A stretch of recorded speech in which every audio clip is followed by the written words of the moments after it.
ഞാൻ വന്നിട്ടുള്ളത് ഒരു ഗോബി മഞ്ചൂരിയൻ്റെ റെസിപ്പി ആയിട്ടാണ്. അതിൻ്റെ കൂടെ എൻ്റെ ഒരു സന്തോഷം കൂടി പങ്കുവെക്കുന്നുണ്ട്. എൻ്റെ പ്രിയപ്പെട്ട വ്യൂവേഴ്സിന് വേണ്ടിയിട്ട് എന്നെ സപ്പോർട്ട് ചെയ്ത എല്ലാവർക്കും ഒരു ബിഗ് താങ്ക്സ്. യൂട്യൂബിൻ്റെ വലിയൊരു കടമ്പയാണ് മോണിറ്റേഷൻ ആവുക എന്നുള്ളത്. 1000 സബ്സ്ക്രൈബറും 4000 മണിക്കൂറും ആയാൽ മോണിറ്റേഷൻ ആവും. അപ്പോൾ അതെനിക്ക് ഇന്നലെ ആയിട്ടുണ്ട്. സബ്സ്ക്രൈബർ കുറേ മുന്നേ ആയിട്ടുണ്ട്, 1 വർഷമാണ് ഇതിൻ്റെ മുമ്പ് തന്നെ ആയിട്ടുണ്ട്. അപ്പം ഇന്നലെയാണ് 4000 ഹവർ ആയി മെയിൽ വന്നത്. അപ്പോൾ ഞാൻ യൂട്യൂബിൻ്റെ പാർട്ട്ണറായിട്ടുണ്ട്. അപ്പോൾ എൻ്റെ എല്ലാ വ്യൂവേഴ്സിനും ഒരു ബിഗ് താങ്ക്സ് ഉണ്ട്. തുടർന്ന് നിങ്ങളെ സപ്പോർട്ട് പ്രതീക്ഷിക്കുന്നു. വീഡിയോ കാണുന്ന ആരെങ്കിലും സബ്സ്ക്രൈബ് ചെയ്യാതെ കാണുന്നുണ്ടെങ്കിൽ സബ്സ്ക്രൈബ് ചെയ്യണം, ലൈക്ക് ചെയ്യണം, കമൻറ്റ് ചെയ്യണം. നിങ്ങളുടെ ലൈക്കും കമൻറ്റും സബ്സ്ക്രൈബറുമാണ് ഞങ്ങളെ വിജയം. അപ്പോൾ ഇൻഷാ അല്ലാഹ് ഇനിയും പുതിയ പുതിയ വീഡിയോസ് ഞാൻ അപ്ലോഡ് ചെയ്യുന്നതായിരിക്കും. അപ്പം നമ്മുടെ ഗോബി മഞ്ചൂരി എങ്ങനെ ഉണ്ടാക്കണമെന്ന് നോക്കാം. ഞാനിവിടെ 3 കോളിഫ്ലവറാണ് എടുത്തിട്ടുള്ളത്. ഇത് നന്നായിട്ട് കഴുകി വൃത്തിയാക്കണം. അപ്പോൾ അതിന് വേണ്ടി നമ്മൾ ഇതിന്ന് കത്തി വെച്ചിട്ട് ഓരോ അല്ലിയും അടർത്തി എടുക്കണം. ഒരുപാട് തണ്ട് എടുക്കരുത്. അതിൻ്റെ ആ ഒരു തണ്ട് ഉണ്ടായാൽ അതൊരു ടേസ്റ്റ് ഉണ്ടാവില്ല. അപ്പോൾ നമ്മൾ തണ്ടിൻ്റെ ആ പൂവിൻ്റെ അവിടെ വെച്ചിട്ട് ആണ് കട്ട് ചെയ്തെടുക്കുന്നത്. അപ്പോൾ ഞാനെല്ലാം ഒരു ചെറിയ ഇതിൽ കട്ട് ചെയ്തെടുത്തിട്ടുണ്ട്. വലിയതൊക്കെ ഉണ്ടെങ്കിൽ ഒന്ന് നടുവ് മുറിച്ച് കൊടുത്താൽ മതി. അപ്പോൾ ഇത് ഞാൻ വെള്ളം തിളപ്പിക്കാൻ വെച്ചിട്ടുണ്ട്. നല്ല തിളച്ച വെള്ളത്തിൽ ഇത് ഉപ്പും മഞ്ഞൾപ്പൊടി ഇട്ടിട്ട് ഒരു അരമണിക്കൂറെങ്കിലും വെക്കണം. തിളച്ച വെള്ളമാണ്. ഇതിൽ ഒരു പച്ച പുഴു ഉണ്ടാവും. ഞാൻ പണ്ടിത് വാങ്ങിയിട്ട് കളഞ്ഞിട്ടുണ്ട് പുഴുവിനെ കണ്ടിട്ട്. അപ്പോൾ എനിക്കറിയില്ല ഇനിങ്ങനെ തിളച്ച വെള്ളത്തിലിട്ടാൽ മതിയെന്ന്. ഇപ്പോൾ ഞാൻ വാങ്ങിയാലും തിളച്ച വെള്ളത്തിലിട്ടിട്ട് ഒരു മണിക്കൂറോളം അല്ലെങ്കിൽ ഒരു അരമണിക്കൂറെങ്കിലും വെക്കണം. അപ്പോൾ ഞാനിത് ആ തിളച്ച വെള്ളം ഒഴിച്ചിട്ട് ഇവിടെ ഒന്ന് ഇളക്കിയിട്ട് വെക്കുകയാണ്. അപ്പോൾ പുഴുവൊക്കെ ഉണ്ടെങ്കിൽ അത് പൊങ്ങി വരും. അപ്പോൾ ഞാനിതാ ഒരു അരമണിക്കൂർ ഇട്ട് വെച്ചിട്ടുണ്ട് ഉള്ളൂ. കാരണം കുറഞ്ഞ ചൂടുണ്ട്. അപ്പോൾ ഈ ചൂടിൽ തന്നെ നമ്മളൊന്ന് കഴുകിയെടുക്കുക. നന്നായിട്ട് പച്ചവെള്ളത്തിൽ ഒഴിച്ചിട്ട് കഴുകിയെടുത്ത് കഴുകി ഞാൻ വാർക്കാൻ വെച്ചിട്ടുണ്ട്. ഇനി ഇതിലേക്ക് ഞാനൊരു 3 സ്പൂണ് മൈദപ്പൊടി, ഒരു 1.5 സ്പൂണ് കോൺഫ്ലവർ പൊടിയും കൂടിയും ചേർത്തതാണിത്. ഇത് അതിലേക്ക് ഉപ്പിട്ടിട്ട് നന്നായിട്ട് ഇളക്കി നമ്മൾ കഴുകി വെച്ച ഇതിലേക്ക് ഇടുക. കോളിഫ്ലവർ അതിൽ വെള്ളം ഒഴിക്കേണ്ട ആവശ്യമൊന്നുമില്ല. നമ്മൾ കഴുകി വെച്ചതാകുമ്പോൾ അതിൻ്റെ വെള്ളത്തിൻ്റെ ഒരു നാർപ്പുണ്ടാവും. അപ്പോൾ അതുകൊണ്ട് തന്നെ ഇങ്ങനെ ഒന്ന് ഇളക്കിയെടുത്താൽ മതി. പിന്നെ ഒരുപാട് വെള്ളം ഒഴിച്ചിട്ട് അത് പൊടി അതിൽ കട്ട ആയി നിൽക്കും. അല്ലെങ്കിൽ പിന്നെ മാവാക്കിയിട്ട് മുക്കി പൊരിക്കണം. അപ്പോൾ ഞാൻ ഈ രീതിയിലാണ് ചെയ്യാറ്. മാവാക്കേണ്ട ആവശ്യമില്ല. അപ്പോൾ അത് എല്ലാം അതിൽ പിടിച്ചിട്ടുണ്ട്. ഇതാ ഞാനൊരു ചട്ടി അടുപ്പിൽ വെച്ചിട്ട് സൺഫ്ലവർ ഓയിലാണ് ഞാൻ പൊരിച്ചെടുക്കുന്നത്. ഇതേപോലെ നല്ല ചൂടിൽ വേണം ഇട്ട് കൊടുക്കാൻ.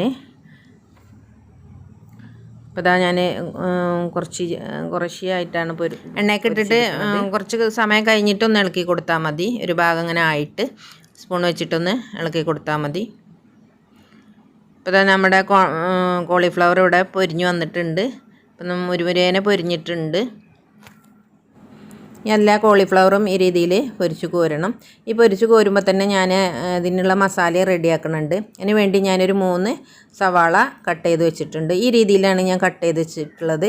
നടുക മുറിച്ചിട്ട് പിന്നെ ഒരു 3-4 പീസാക്കിയിട്ടാണ് ഞാൻ മുറിച്ചിട്ടുള്ളത്. ഈ ഒരു വലുപ്പത്തിൽ ഈ ഒരു രീതിയിലാണ് ഞാൻ ഉണ്ടാക്കാറ്. അപ്പോൾ അതിന് വേണ്ടി ഞാനൊരു ചട്ടി അടുപ്പിൽ വെച്ചിട്ട് ചൂടാക്കിയിട്ട് അതിലേക്ക് സൺഫ്ലവർ ഓയിലാണ് ഒഴിച്ച് കൊടുത്തിട്ടുള്ളത്. അതാണ് അതിൻ്റെ ടേസ്റ്റ്. വെളിച്ചെണ്ണ അത്ര ടേസ്റ്റ് ഇല്ല. ഓയിലിലാണ് ഞാൻ ഇത് പൊരിച്ചെടുക്കുന്നത്. ഇതിലേക്ക് ഉള്ളി ഇട്ട് കൊടുത്തു. ഒരല്പം ഉപ്പ് ഇട്ടിട്ട് നന്നായിട്ടൊന്ന് വഴറ്റി കൊടുക്കുക. ഇതിലേക്ക് ഞാനൊരു 2 വലിയ പച്ചമുളക് നടുക കീറിയിട്ട് ഒന്ന് മുറിച്ചിട്ട് എടുത്തിട്ടുണ്ട്. കൂടുതൽ വേണ്ടവർക്ക് കൂടുതൽ പച്ചമുളക് എടുക്കാം. അതുപോലെ ഞങ്ങൾക്ക് കുറച്ച് എരിവ് മതി. അതിനാണ് ഞാൻ 2 പച്ചമുളക് എടുത്തിട്ടുള്ളൂ. അതുപോലെ ഒരു സ്പൂണ് ഇഞ്ചി വെളുത്തുള്ളി പേസ്റ്റ് ആക്കിയതാണ്. അത് ഇതിലിട്ടിട്ട് നന്നായിട്ടൊന്ന് വഴറ്റി കൊടുക്കുക. ഇനി ഇതിലേക്ക് ഞാൻ മുളകും പൊടിയാണ് ഇടുന്നത്. അതും ഈ എണ്ണയിലേക്ക് ഇട്ട് കൊടുക്കുന്നുണ്ട്. അപ്പോൾ ഈ എണ്ണയിലൊന്ന് മുളകും പൊടി വഴറ്റിയാൽ നല്ലൊരു കളറാണ്. ഇനി ഒരു 1/2 സ്പൂണ് മഞ്ഞൾപ്പൊടി ഇട്ട് കൊടുക്കുന്നുണ്ട്. ഇത് എല്ലാം കൂടി ഒന്ന് നന്നായിട്ട് വഴറ്റിയെടുക്കുക. ഉള്ളി വല്ലാതെ മൂത്ത് പോകണ്ട, അത് ശ്രദ്ധിക്കണം. ഒരുപാട് മൂത്ത് കരിഞ്ഞു പോകരുത്. ഇനി ഇതിലേക്ക് ഞാൻ ടൊമാറ്റോ പേസ്റ്റാണ് ഇട്ട് കൊടുക്കുന്നത്. ഒരു 3 സ്പൂണോളം ടൊമാറ്റോ പേസ്റ്റ് എടുത്തിട്ടുണ്ട്. അതും അതിൽ ഒന്ന് വഴറ്റി കൊടുക്കുക. ഇനി ഇതിലേക്ക് ഒരു സ്പൂണ് സോയാ സോസ് ഒഴിച്ച് കൊടുക്കുന്നുണ്ട്. ഇതില്ലെങ്കിലും നമുക്കിത് ഉണ്ടാക്കിയെടുക്കാം. ഞാനിത് ഇവിടെ ഉണ്ടായപ്പോൾ അതിലേക്ക് ഒഴിച്ച് കൊടുത്തു എന്നുള്ളൂ. ഇനി തക്കാളി പേസ്റ്റ് ഇല്ലെങ്കിൽ നമുക്ക് തക്കാളി മിക്സിയിലടിച്ചിട്ട് അങ്ങനെ ഒഴിച്ച് കൊടുത്ത് ഉണ്ടാക്കാം. അതും ടേസ്റ്റാണ്. അപ്പം ഇനി ഇതിലേക്ക് ഞാൻ ഒരു ക്യാപ്സിക്കം മുറിച്ചത് ഇട്ട് കൊടുക്കുന്നുണ്ട്. അത് 4 പീസാക്കിയിട്ട് കഷ്ണങ്ങളാക്കിയിട്ടാണ് ഇട്ട് കൊടുക്കുന്നത്. ഇതൊരുപാട് വെന്ത് പോവണ്ട. ഇതെല്ലാം കൂടി ഒന്ന് ഇളക്കിയിട്ട് ഞാൻ ഇതിലേക്കൊരു 1/2 ഗ്ലാസ് ചൂടുവെള്ളം ഒഴിച്ച് കൊടുക്കുന്നുണ്ട്. ഞാൻ ചപ്പാത്തിക്കാണ് ഉണ്ടാക്കുന്നത്, അപ്പോൾ കുറച്ച് ഗ്രേവി വേണമല്ലോ. അപ്പോൾ അതിന് വേണ്ടിയിട്ട് ചൂടുവെള്ളം ഒഴിച്ച് കൊടുത്തിട്ട് ഒന്നുണ്ട് തിളപ്പിച്ചെടുക്കുക. ഇനി ഇതിലേക്ക് ഒരു സ്പൂണ് കോൺഫ്ലവറിൻ്റെ പൊടി പച്ചവെള്ളത്തിൽ കലക്കിയിട്ട് അതും കൂടി ഇതൊന്ന് കുറുകാൻ വേണ്ടിയിട്ട് അതും കൂടി ഇതിലേക്ക് ഒഴിച്ച് കൊടുക്കുന്നുണ്ട്. അപ്പോൾ ഒന്ന് തിക്കായി വരും. അതിന് വേണ്ടിയിട്ടാണ് വെള്ളം ഒഴിച്ച് നമ്മൾ തിക്ക് ഉണ്ടാകാൻ വേണ്ടിയിട്ടാണ് ഈ ഒരു കോൺഫ്ലവർ കലക്കി ഒഴിക്കുന്നത്. അപ്പോൾ ഇതൊന്ന് തിളച്ച് വന്നാൽ നമുക്ക് കോളിഫ്ലവർ പൊരിച്ച് ഇട്ട് കൊടുക്കാം. അപ്പോൾ നമ്മുടെ ഗ്രേവി ഇവിടെ കുറുകി വന്നിട്ടുണ്ട്. ഇനി പൊരിച്ച് വെച്ച കോളിഫ്ലവർ ഇതിലേക്ക് ഇട്ട് കൊടുക്കാം. അപ്പോൾ നമ്മൾ തീ ഓഫാക്കണം. അത് ഇട്ടിട്ട് തിളക്കേണ്ട ആവശ്യമില്ല. നമ്മൾ ഈ കോളിഫ്ലവർ നന്നായിട്ട് പൊരിഞ്ഞതാണ്. അത് തീ കത്തിച്ച് ഇതാകലെ അത് കുഴഞ്ഞു പോകും. അപ്പോൾ നമ്മൾ എപ്പോഴാണെങ്കിലും കഴിക്കണ സമയത്താണ് ഇത് ഉണ്ടാക്കുക. അപ്പോൾ ഹോട്ടലിലൊക്കെ ചെന്ന് കഴിക്കണേ നമ്മൾ ചെന്ന് ഇരുന്നിട്ടാണ് അവരിത് ഉണ്ടാക്കി തരിക. ആ ഒരു രീതിയിലാണ് ഞാൻ ഉണ്ടാക്കിയത്. ഞങ്ങൾ പുറത്ത് പോയാൽ അധികം ഈ പച്ചക്കറി ഐറ്റംസാണ് എടുക്കാറ്. അപ്പം ഗോബി മഞ്ചൂരി എന്തായാലും കുട്ടികൾക്കൊക്കെ ഭയങ്കര ഇഷ്ടമാണ്. അപ്പോൾ ഞാൻ ഇടയ്ക്ക് ഉണ്ടാക്കാറുണ്ട്. അപ്പോൾ കോളിഫ്ലവർ കിട്ടിയപ്പോൾ ഉണ്ടാക്കിയതാണ്. അപ്പോൾ നമ്മുടെ കോളിഫ്ലവർ ഇവിടെ റെഡി ആയിട്ടുണ്ട്, ഗോബി മഞ്ചൂരി.